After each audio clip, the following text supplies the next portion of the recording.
Pekné poludnie, vysielame Snínske správy. Všetko podstatné, čo sa udialo, vám teraz povieme. Vitajte.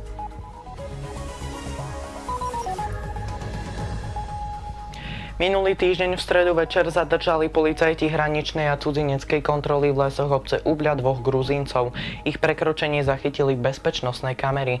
Gruzíncov predviedli na policajné oddelenie, aby sa zistila ich totožnosť. Keďže vonkajšiu hranicu z Ukrajiny na Slovensko prekročili neoprávnene mimo hraničného priechodu a na našom území sa zdržiavali nelegálne, boli z územia Slovenskej republiky administratívne vyhostení.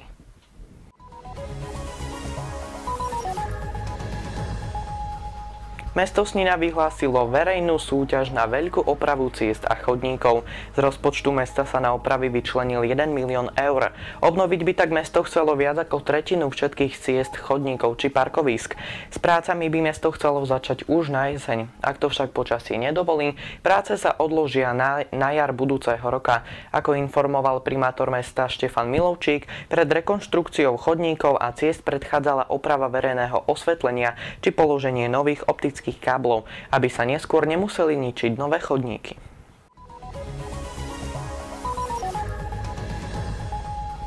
Výstava pomenovaná Vlčia zbierka zobrazuje krásu Národného parku Poloniny. Autorkou výstavy je študentka Akadémie výtvarných umení Nikola Nikolaj.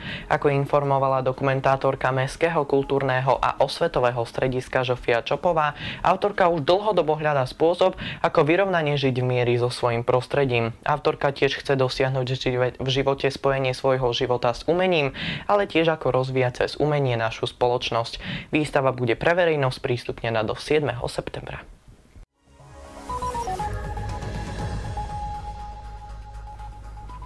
Na záver pridáme aj aktuálne informácie z počasia. Zajtra cez deň poloblačno, maximálna teplota 23 stupňov, v noci sa ochladí na 8. V nedeľu cez deň očakávame prehánky s búrkami, ale teplota sa vyšplhá na 25 stupňov, v noci malá oblačnosť a teplota klesne na 14 stupňov.